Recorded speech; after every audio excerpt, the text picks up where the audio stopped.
All right, so I'm gonna go ahead and get started. So, welcome everyone to Quant Data's Q&A Market Prep. Run these every Wednesdays and Sundays, 5 p.m. PST, for the community, for you guys. Every time we run these, we try to bring on some market insight. Take a look at take a look at the market, take a look at what news is coming up, take a look at the data, answer some questions, and then bring on some knowledge bits too. So today I want to talk about effective journaling. I know we talked a little bit about it last week during the live streams, and I learned a lot of you guys aren't even bothering with journaling. And I will attest that I think without journaling, you're not really going to learn about the machine that is the person that's sitting in front of the charts, right? In front of the data, in front of the markets, which is you, right? You won't really know who that person is. Who you are outside of trading might be someone completely different. I know I am. I know that's why I put on this persona when I take on the markets called ABJ, Apple Bottom Jeans. When I'm outside the market, I'm just William, just a random guy, 32-year-old guy with a wife, and who has no money, right? Lives off allowance. But hopefully the person that I put in front of the market is someone that, right now it's someone that I would hire to manage my money, my portfolio. And that's what I want for you guys too. You guys won't learn that about yourself unless you really take the time to effectively journal, learn about the person that's sitting in front of the screen, kind of risks they like to take on, what kind of risks they don't like to take on, things like that. So without further ado, I'm going to go ahead and get started first. So first thing we always do, take a look at the economic calendar. And we're going to talk about a little bit about some of the tickers as well. So here we go. This is this week. So there's a few things that I think is going to be core to the week at hand. Who thinks that they know what it might be? So coming out on Monday, though, we got basically nothing. This one is a 2-star, New York Fed 1-year consumer inflation expectations. But I think this one's already priced in. We've already seen so many talks everywhere regarding this. So this one is probably not going to affect price much. So this is just Monday. We might have a low participation day, which is good, right? That's good for us. That means we might be able to catch some sort of trend or sell some sort of premium and just let them expire, right? Tuesday, jolts. This is going to be huge, right? So this happens intraday. It doesn't happen pre-market. So we're going to be paying very close attention to what kind of move the market brings from jolts. We know that based on levels, right? We like to mark the high, the low, and the 50% point of this news series. So if it's like a 10-point move in one direction for that minute, we'll just take the high and the low in the middle, and we'll use them as targets for price as we trade the day. 3-year note auction. Now we know anything above 1 year is going to be important for the market. So this one, 3-year, I know it's not the 20, but still, this is probably going to affect price. There's a reason why a lot of futures brokerages that they don't allow you to trade these events. Well, it's because anything above 1 year is probably going to be really important. Wednesday, there is a lot of news. So, this week is just not easy. There's a lot of things going on. Core CPI, this is going to be huge for the market, right? Good thing it happens pre-market. So us trading the New York session, we'll be able to focus on the aftermath of this. Crude oil, no one really trades oil, so we're not going to bother with that one. This one's going to be interesting. 10-year note auction. So notice 3-year note auction, also 2-star, but this one's a 3-star, 10-year note auction. But we know, just based on our participation in the market, 3-year and the 10-year are both probably going to whipsaw the market. So this happens intraday. Going forward, Thursday, 30-year bond auction. This one's actually way huge, way bigger than both of those. Initial reaction is probably going to be the same though. PPI and initial job loss claims. This is also going to be really huge. going into Friday, it doesn't look like we have anything too important, right? We don't really have any like surprise Powell speakers or any Fed speakers. So Friday is going to be a digestion Friday with the understanding that Trump kind of decides to speak whenever he wants to. Right, so this is updated every day. This is roll call. I'll share it with everyone. Obviously, trading the Trump market, not easy. You kind of need to pay attention every day to see, like, okay, what's happening? Is he talking today? Is it closed press or is it open press? Right? Open to the press means everyone can, we can watch it. It's on live stream. CNBC, Yahoo News, right? Whatever your favorite is, you'll see it. I don't know why it's not loading right now. Something's going on. But if it's not open to the public, right? Favorite one that I like to use is Financial Juice. I'm going to post it here too. Financial Juice,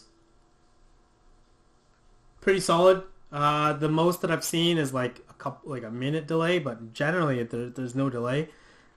Secret hack that you can use with Financial Juice. Oh, there you go. Yeah, so this is updated every day. So they're not going to tell you in advance, really. But every morning you need to check this to see what's going on. So this is what it looks like. Financial Juice. So secret hack for some of you guys. If you use Chrome, a plugin exists for it. If you use Edge like me, because we're edgy, right? Auto refresh plus, very useful. I usually set it to like 1 minute. 1 minute, 60 seconds. And then it auto refreshes the Twitter page for you every minute so that you get up to date, whatever is posted, right? Because it doesn't automatically update for you. Yeah, this is how I've been doing it. Is it built into Edge? I believe it's an external plugin, but it's free. And I've been using it, ever since Trump started to do this nonsense. Sip of coffee here. Give me 1 second. Correct. It is a browser extension. Yeah, it's been good. Helps a lot. Keeps it refreshing every minute. And you can see, like, who's talking this nonsense, right? Financial Juice is pretty great. I love their Twitter page. All about, like, fast, quick, actionable news, right? We've seen, tariff news come out, and Financial Juice post it in, like, the next 12 seconds. Then we'll know exactly what's going on.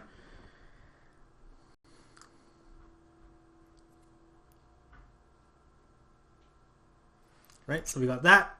Going into the market. Okay, so obviously the last 2 days of the market, we've had some interesting bits here. Let me remove this guy. If I were to just mark off some of the days here. Oh yeah, this is not easy to look at. We'll do a 15 really quick. There's no session breaks here. That's annoying.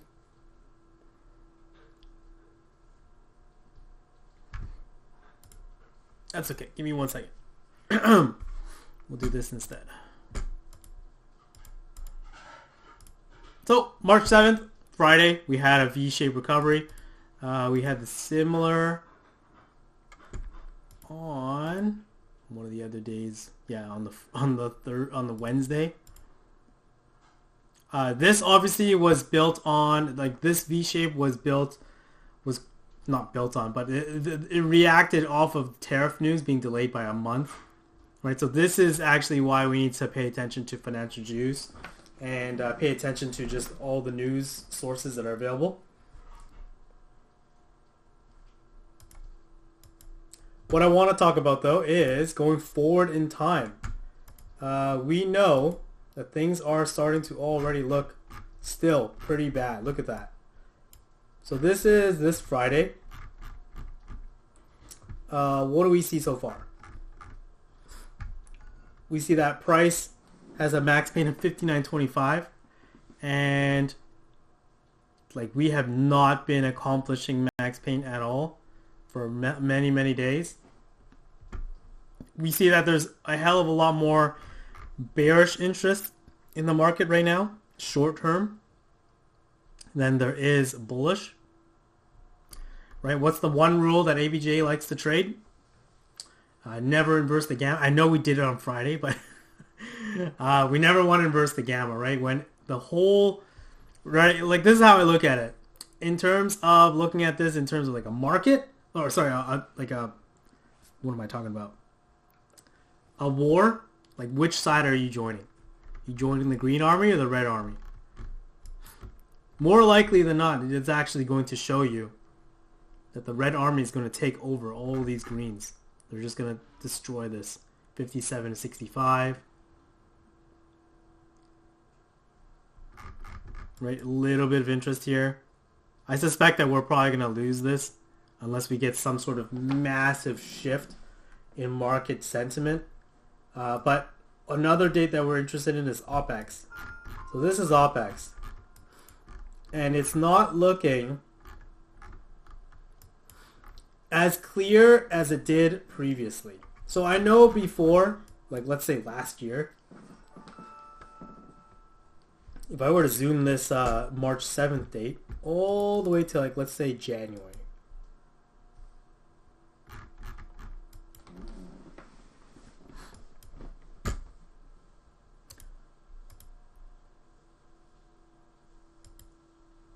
Or January OPEX. Let's do January OPEX.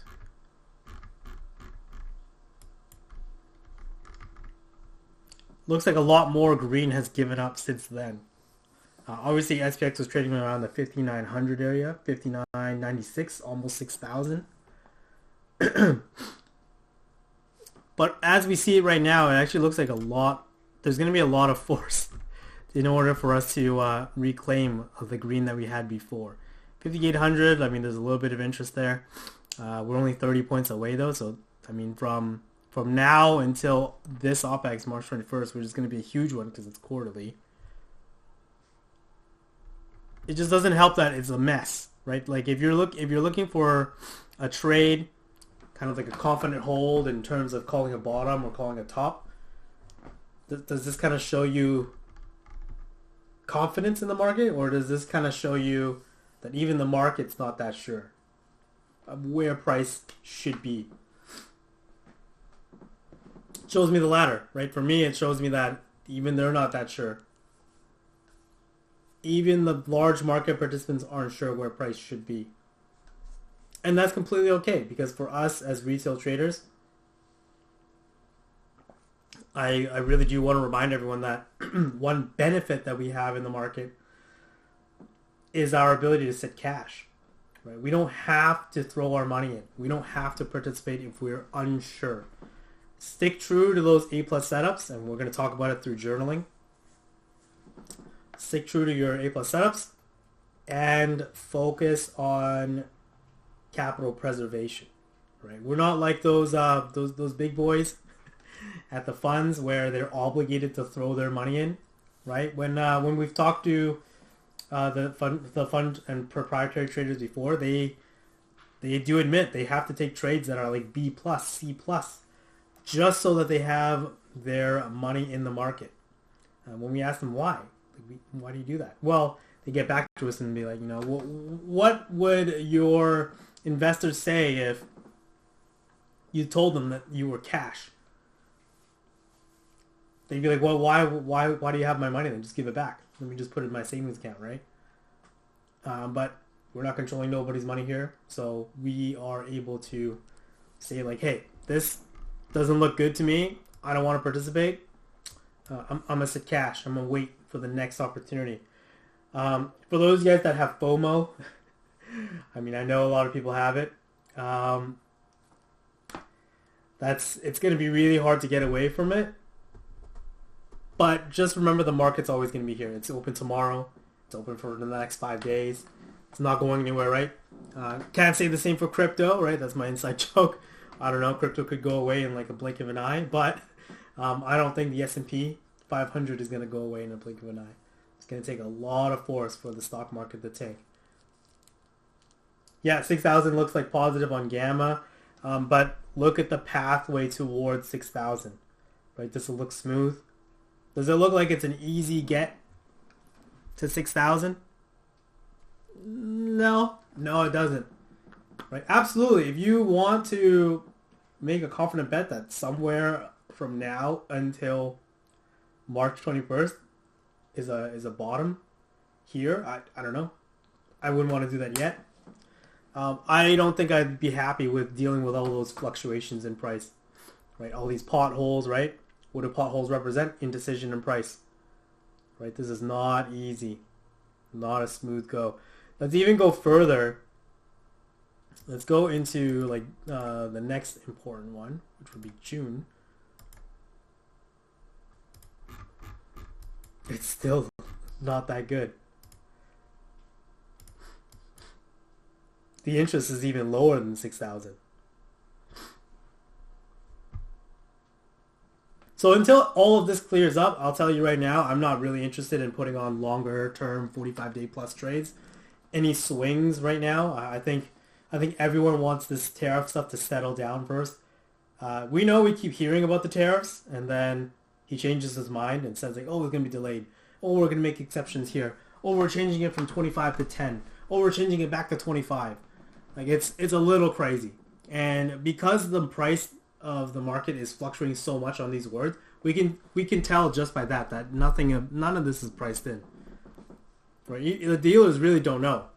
They really have no idea. Now, I know a lot of you guys were looking on the December and how this is looking a little bit clearer. Just a little bit, right? On Gamma side especially, it's a little bit clearer. But look at that. There's interest for an end of year 4,000. Now, it's negative in terms of Gamma sentiment. But on Delta, it's actually positive. So these are still a lot of in-the-money calls that are showing some sort of strength. That's a long time to bet from now until then, though. 4,000 SPX would be quite a destructive market, right? We can see that SPX is like 5,700. Now 4,000 would be, well, that's like all the way down here. That would be an absolute crater to the market. I don't believe it. So far, I think all those in the money calls are protection. I think that interest in Gamma is probably going to be hedged away.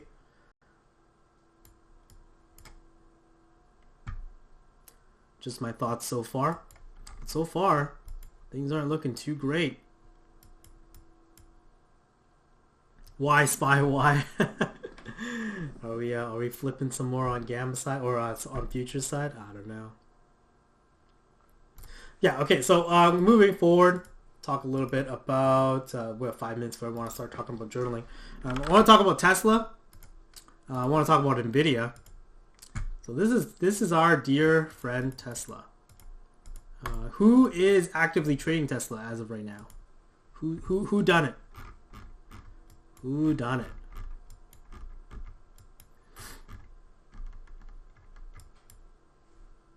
Some of us, right? I think you guys know I still have a position on that's not too hot, but eventually it will work out.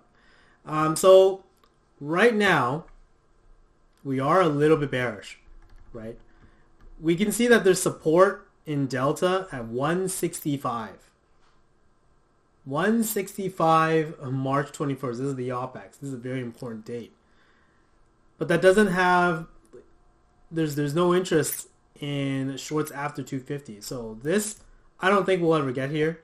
I think if we come anywhere into the green zone of like 240, we're probably going to see a wall, right? I mean, we do see a wall of support here, right? You guys see it. Delta and, sorry, Delta's representation of support and resistance. So 240, there's something here. 250, there's interest here for sure for Gamma. If we do get into some sort of 250 area, you could expect that we might see 240 to be tested. Tesla, obviously, it's a love and hate ticket right now. I still think that if you were to go through the options chain, if you did want to take a trade on it, potentially look for the opportunity to sell really, really like far out of the money puts. even selling like 165, if you can get away with selling 165, I think that's a steal. Now, if you're willing to assume the shares at 165, that's even better. But 165 is like here. 165 is here. Obviously, we're getting pretty close. It's another 100 points down. Tesla losing this 488. Now it's hovering 260. This was an insane drop. Obviously, it's a little bit news based. Elon's, people are hating on Elon. There's a lot of things at play here. But nonetheless, we know Tesla isn't going anywhere. It's a strong company. So if you're able to sell something that's 165 and further as a put credit spread, if you're willing to do it, I might actually look into doing that too. You can also take advantage of TSLL, right? That's the leverage share for it.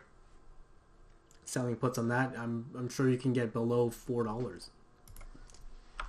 Don't quote me on this, but I know I have the ability to sell below below 8 already. But this has been quite a drop. This isn't going to zero anytime soon. Just some thoughts. But 250 is on the map. Let's look at Nvidia. The market mover that is Nvidia. Now, we know Nvidia right now suffering with the rest of the chips. As of right now, for March 21st, we've already gone down further than what the interest in the market is. 110, there might be some interest there. But there's already some in-the-money puts at 118 that have surpassed on March 21st. What about TSLS? I mean, you could. TSLS, I haven't looked at that one in a while. It's direction. This is bears, though. This is the short Tesla. This is different. Yeah, I mean, you could. If you want to take a trade on this instead, by all means. But I also know that, I mean, I don't know if you're allowed in the States, but you can short TSLL shares. I know I can on Questrade, so it might be, like, it's almost like the same thing. Not exactly the same. I mean, these are shares nonetheless. But I don't find that, I mean, I haven't really done too many of the bear shares. This is 1x. Let's see, TSLL is a 2x, is it not? Yes, it is. Wouldn't it be more worthwhile to short this instead? Probably, I would say so. Do some research on that on your own, Moist Meatloaf. You let me know what you think. I want to zoom out a little bit further on Nvidia. Let's go into the next major OPEX. That's interesting. That is interesting. So it looks like there's still some in the monies or some out of the money calls on this. 120. Nvidia is still the strongest company in the world, right? Nonetheless. So there has to be someone willing to buy this dip. And I'm looking at it, and it looks plausible that, yeah, there's still some people looking for the longer term outlook. They are not ready to give up on the market yet.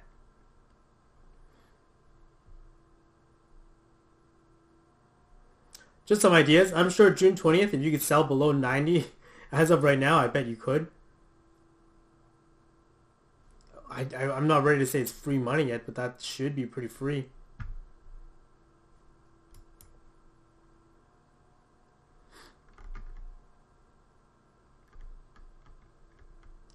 Yeah, so I want to show you guys like this outlook on terms of the OPEXs, right? The OPEX is the one that changes the most. And so when we can see that short term, like the March 21st one, doesn't look that great, you can already tell that, yeah, this market doesn't look that great. We're looking for a little bit of indecision, a little bit of doom and gloom. Nvidia, for whatever reason, has dropped below its interest in the market already. I expect this to change this week for sure. And then going towards March 21st, maybe they start to sell or like get rid of their 118s. And that puts money back into the market for some sort of correction. sorry, some sort of little bit of a pivot. It's quite possible. But Tesla, not looking hot. I'm going to zoom back to Tesla. We're hiding at 240, 250. Right here's 240. This is your wall of support. This is 250. We're already super red. It doesn't look like I mean, again, if you look at this in terms of army, I would join Team Red for sure. Look at that. So just be wary and follow the data. If everyone's short, you can absolutely bet that you're probably going to be right if you also short the same way. Don't be a hero trader. That's my last bit here. Don't be a hero trader and try to look for the inverse of things. I know I've tried to do it myself sometimes. Usually it doesn't work out. And that's kind of why I have that rule. Never inverse the gamma.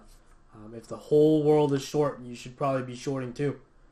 9 times out of 10, the market makers win, right? We always complain that they always win. Well, if they're always winning, then we should probably just do what they're doing. It's the simplest way to trade. Simplest way to trade the data. Just follow along. Any questions here so far? Otherwise, I'm going to go on into a little bit of journaling. How to effectively journal.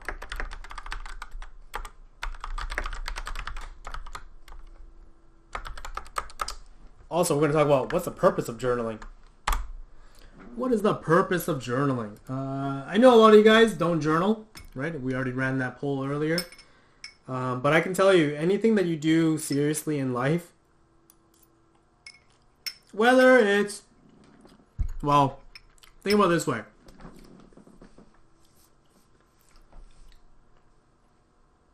Let's say you're a plumber and you were hired to fix someone's toilet. Wouldn't you have some sort of notes in terms of like what you did, how you did it, or previous notes before of how you're supposed to do it? Kind of the same thing in journaling, right? I know a lot of you guys write down your trades, but are you writing them down in a way that's actually beneficial? That's kind of the question.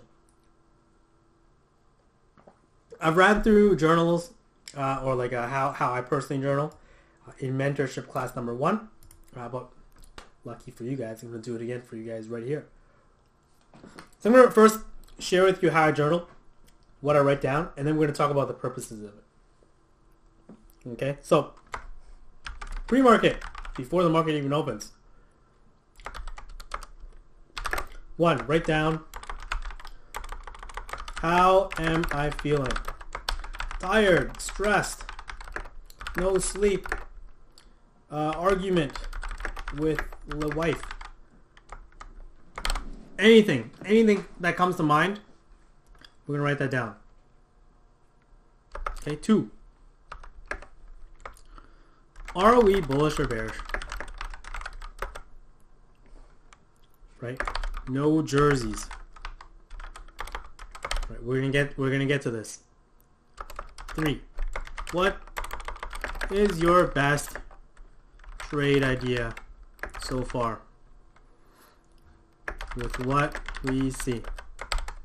Okay, so I'm a big believer in using your journal to develop your A+ setup, right? If we talk about some of the trades that I do, the most famous one is usually, I think most of you guys know me from the ABJ trifecta. The trifecta of gamma, delta, and Vanna all pointing in the same direction. And we just take the trade. Don't even need to look at it. You already know price is going up or going down based on the trifecta. But that's all developed from the journal. Right? That's how you're supposed to use your journal. It's not just to write down like, oh, I'm green here, I'm red this day. It's to develop, it's to see with your journal, through your journal, like, why were you green? Why were you red? And what are the best trades that you put on? So first thing, always write down, how am I feeling for the day, even before the market starts, right? What you'll notice is that, so one rule that I have before I started streaming, like for quant data, which I obviously have an obligation here, But before quant data, if I say I had like no sleep, or I had like a really bad day, yesterday, let's say I rear-ended someone, which I've never done because I'm a professional driver, or like, Carmen like gave me some hell for no reason, she was just pissed off. I don't know. Females do that sometimes, right? All of these add up to like, okay, if I'm feeling bad, absolutely terrible, what happens if I lose in the market? Right, we are emotional humans. No one is just like a robot. Right, so we need to take care of the machine that is the trader at the desk. So if you're feeling terrible and you had like no sleep, or you just had a really bad day yesterday, is it a good idea to trade?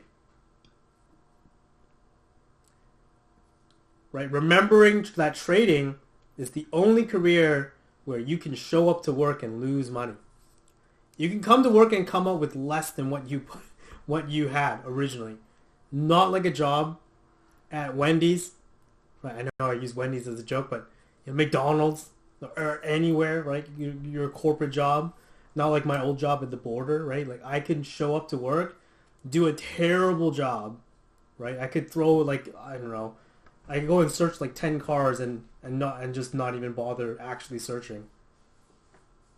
I'd still get paid. Right? This is not the same thing. You can come to work and you can lose your money. It's kind of the same thing with like, let's say, I'm stealing this idea from Yamada, but let's say you're a professional diver. And you just had a series of like terrible things happen. Is it a good idea to put your life at risk underwater? Probably not, right? And it's the same thing as like F1 drivers. They call it quits too sometimes. We've seen it. If they can't perform, if they're not doing good, they're not gonna race because it's probably a bad idea. Right? One negative thing blooms into the next negative thing, and then it blooms to the next negative thing. Now all of a sudden you're trading the market. You're like 3 ripper losses in a row, and what are you gonna do? Probably going to take that emotional damage out like somewhere, do something destructive, right? I don't know what you guys do. Alcohol. It's an American favorite, right? Alcoholism. It's just not good. It's not good. And so this is why I have this rule in place. Now obviously I still trade in the market. You'll just notice that if I had a really bad, like if I said I didn't sleep, all week when Carmen was in Shanghai, I just traded very light. I ended that week red, but I just wanted to make sure that I wasn't going to be super red. So trade light. That's kind of my rule if I'm feeling bad. Second one, are we bullish or bearish? Obviously, we talk about coming into work with no jerseys, but the purpose of this is to actually show you how your biases can affect your trading performance. So when you show up in the market, obviously we're looking at what? Futures right now, it's red, right? From what I know. Futures is red right now. Let me actually remove this nonsense out. Right, futures is red. I know when we go to Barron's, it's saying like, oh, we're dropping already. Right, I think I saw that earlier.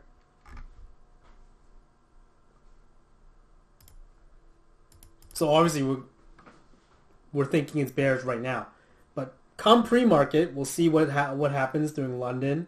We'll see what happens just before the market opens. Let's say you're bullish. Now you mark down like why. Why are we bullish? Right? Clearly it's going to be very technical.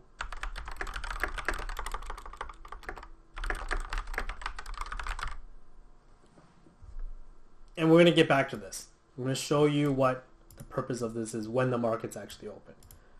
Okay? So, third one. What's the best trade idea so far from what we see, right? So let's say in this example, we have a gap down, right? And our best trade idea is to, let's say, chase the gap, right? And so we get very detailed with it. What ticker, what strike, what's the TP and stop loss, and entry requirements. Right, so we already have an idea, first thing, like before the market even starts. Right, if we're looking at calls, if we're looking at puts, and why. So this is your first ideal. Now after, so intra-market, so let's say during the market, we are going to mark. Are we bullish or bearish? So this is like open. Open sub hour. Like around the first hour. Are we bullish or bearish? Why? Right now it's not technical. Now we have data. Right? So we're working our brain to be more inclined to look at the full picture. So before, pre-market, we're not looking at the full picture. So now you can see how when you marry your biases pre-market, whether we're bullish or bearish, based on no information, right? Not all of it. You have candlesticks. I don't know if you guys all believe in candlesticks. I don't believe in them that much. But you can see that our technical bias is one way. And then when we open the market, now we have all the data. What is our new bias? Right? This helps you see that our technical brain isn't always right. The more we do this, the more you'll be inclined to throw away that jersey that a lot of us put on when the market starts. Right? I've seen so many people. I mean, the most famous example would be November 6th, because I remember that day so clearly. So many people in the market were like, oh, we gapped up so much, like we have to close the gap. Like there's no question about it. We are all in a short towards closing this gap today, because, you know, gaps always get closed. Remember, what's the percentage chance of all gaps being closed in the market? It's less than a coin toss. Less than a coin toss, especially when it's going down. Right, it's 45%. For anyone who doesn't know, 45% of the time, gap ups get closed or are ever revisited. It's even less if you look at individual stocks versus just the S&P. So with this, right, when the market opened, you know, we were, oh, there's a big gap. November 6th, we saw that everyone was long.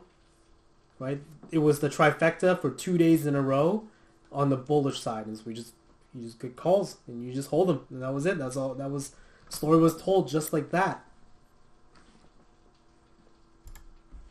So that's first thing. And then number two, what's the new trade idea? The new best trade idea so far from what we see. Right, same thing. What ticker? What strike? What's the take profit, stop loss, entry requirements?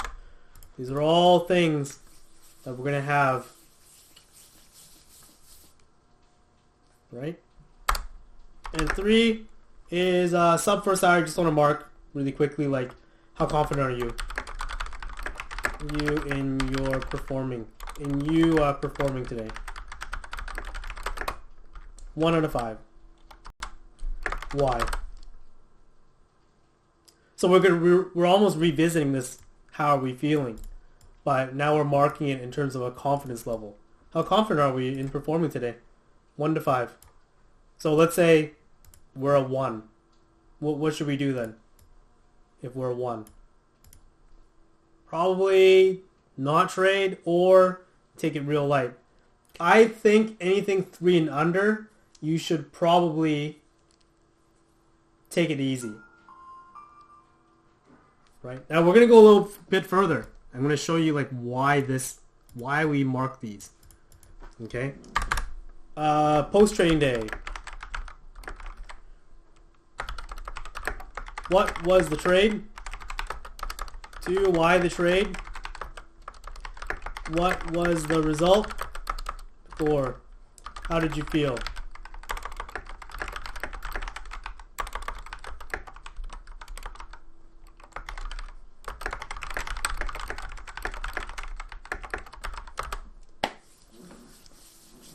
Now I know it's a little bit long.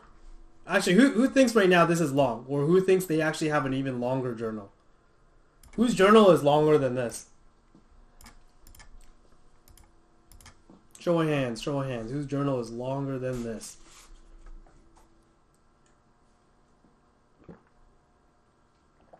Oh, it's a quiet stream. Not mine. No, no, no. That's okay. That's good. Sorry, give me 1 second. I just want to drink some, or sorry, open this Spindrift. I clearly deserve a sparkling beverage right now.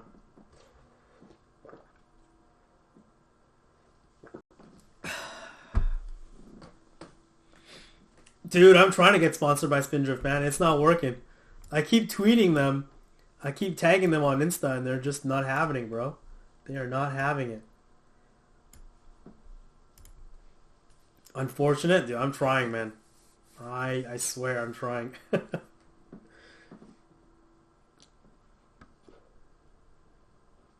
Cool.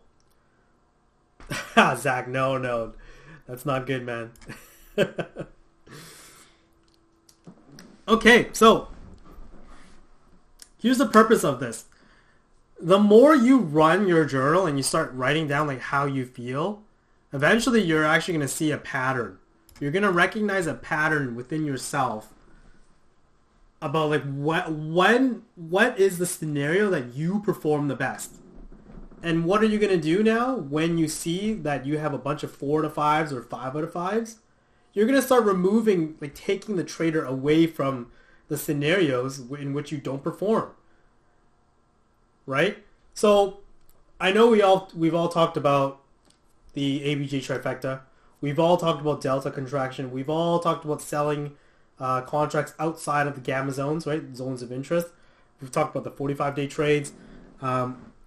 We've talked about the MVC pivots, right? All these trade scenarios, they all came from my journal. They all came from the years and the months of me using data to trade and then finding the trades that I feel 4 out of 5 about, 5 out of 5 about, and I ask myself, like, am I willing to put this trade on again? Yes, right? The more I say that, yes.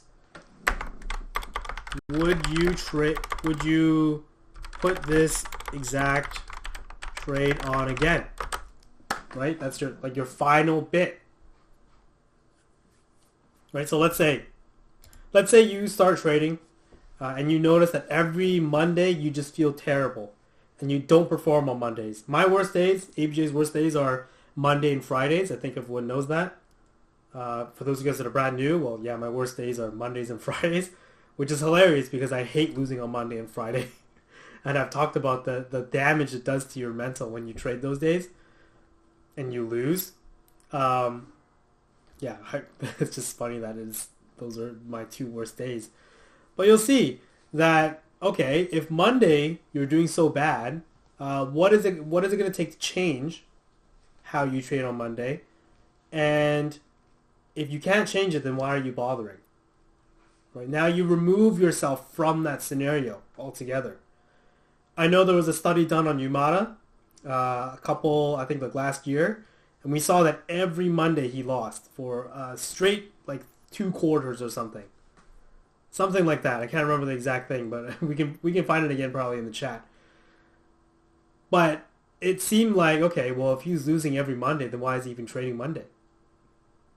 So what did he do? He just skipped. He had a long weekend every week until the end of the year. And he did a lot better. And we eventually found that it was whatever he was doing on the weekend that was just messing him up. Now, this is not exact, right? I found that for myself, on Sundays, if I decide to trade London, I absolutely performed poorly for New York session. Right, but you won't find that unless you start journaling these things, unless you start putting on these notes about the trader that's at the desk. The goal of it, obviously, is to eventually be confident in yourself to say that, hey, like I would hire myself to manage my portfolio, right? I know a lot of you guys right now asking yourself that question, you probably wouldn't say yes, right? You probably would say, no, I would not hire myself to be managing my portfolio. But once you understand yourself and how you perform and where you perform the best, you can get closer to that yes, you would hire yourself to manage your portfolio. What if you just started losing on Tuesday instead? I'm just, some of it might be a little bit loose. I can't remember all the details of it, but it was, journaling is, I think most successful traders are actually going to be very focused on like working on the machine that it is them. That is the person that's sitting in front of the market, right? Again, we're very different. I'm very different outside of the market.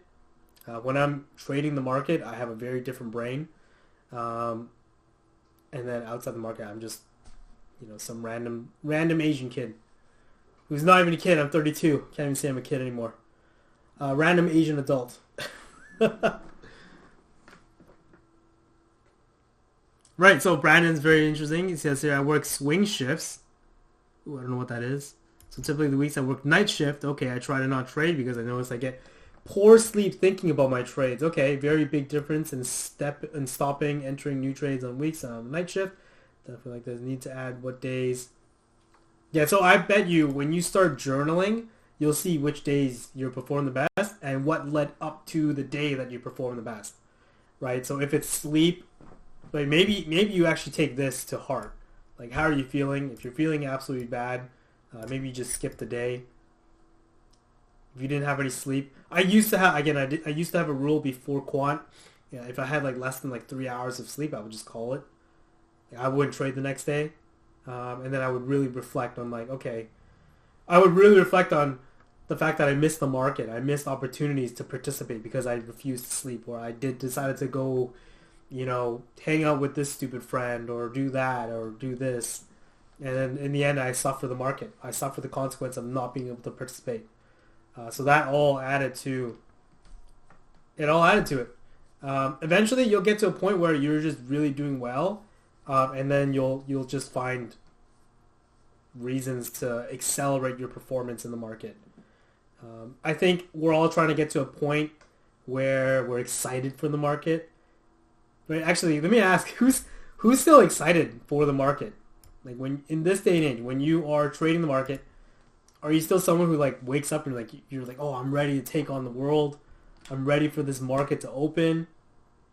Or are some of you guys feeling like, it's starting to hurt, like I don't really want to do this anymore? Super excited, okay. Or I mean, for myself, some days I'm really excited, but some days I just feel like, just another day. Just another day. I'll tell you that, if you could see, if someone showed you that you could make like $1,000 a day every day, you'd probably never sleep. Right? And that's kind of the power of the market. It's absolutely still possible. Once you find that little bit of string of success, you're going to get really excited for it. And then you'll actually start paying attention to all this stuff for real. Because now you'll want to learn how to repeat that process over and over again. Only put yourself into the market when you perform the best. And only take your best trades. Trading is your escape from your day job. Oh, I love that. Well, unfortunately, my day job is trading, so there's no escaping for me. Cool, yeah. So that's it. It's really not that crazy. I'm gonna post this in the chat. You guys can have it for yourselves. Had a question here earlier from someone who wanted to see how I set this up. Now let me show you something really cool. Pages, manage pages, public pages. Oh, right, this is not here yet. Oh, there's supposed to be a search function coming soon. I forgot that it's not here yet. If you scroll down to find ABJ Greeks, there you go. Oh, it's not the same. What the heck? ABJ Greeks. Oh, this is not it at all. Who's who's doing this? It should be like one of the first ones. Oh, if you scroll all the way down to the bottom, oh, there you go. So I am the first ABJ Greeks. Yeah, copycat ABJ making all these pages. What the heck?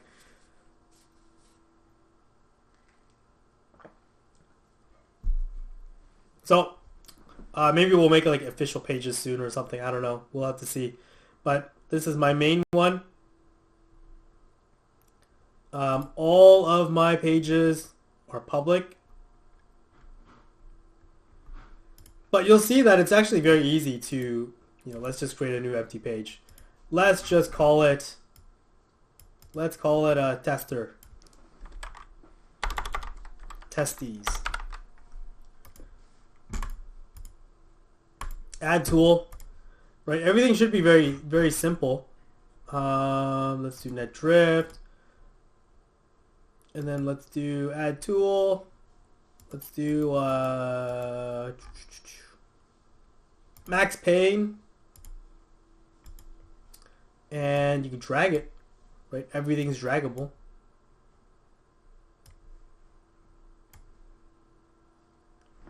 Right? I think the quant data team did a really good job with these custom pages. You can drag anything you want. You can make any page that you want. And so if you have trouble with this, let me know. Shouldn't be that bad. But the most important thing, I think, is to understand like what the data represents, right? Like if you start putting on like exposure by expiration, exposure by strike, and you're putting on like gamma for, let's say, SPY. You do, obviously, we do per dollar move. We do today's expiration. Well, I mean, what does this mean? If you don't know like why you have this on, then we have problems. So first and foremost, understand like, what is gamma, what is delta, what is vana, and what does it mean when it's a cumulative exposure. I think that will help you more than you replicating my page. But again, if you did want it, it is here. It's all the way down here.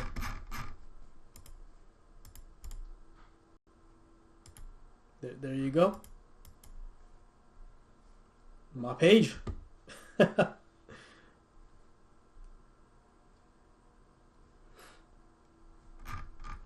me start removing some of this stuff. I don't want this. I don't want this.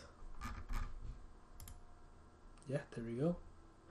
There we go. So hopefully we have a good trading session tomorrow. Hopefully we have a good trading session this week. I'm ready to take it on. We'll see. London, I don't know. We'll have to see. Reminder though that we did have daylight savings, and Europe's daylight savings is until the end of the month. So London power hour and London close is actually an hour off. I think we're an hour forward. We're not gonna get it back to the same until the end of the month. So yeah, that's yeah. No time zones. Yeah, but there is you can search up like when their hours open and what their hours are right now. Very easy. Yeah, that's it. I'm gonna go ahead and get some dinner. Hopefully you guys learned a little bit about journaling and effective journaling. If you have any questions about journaling, like let me know. Again, I think if you're a serious trader, you want to actually excel at this. I don't know any trader or anyone in any professional craft that doesn't take notes or doesn't journal. Even like basketball players journal, right? Like if you don't think that they're working hard on understanding who they are as a player and where they perform the best, I don't know. I question if you're really like participating in the market at a higher level. Spindrift, yes, I'm trying really hard, man. I'll probably post another picture on Twitter. Let's see. All right, I'm gonna stop the recording real quick.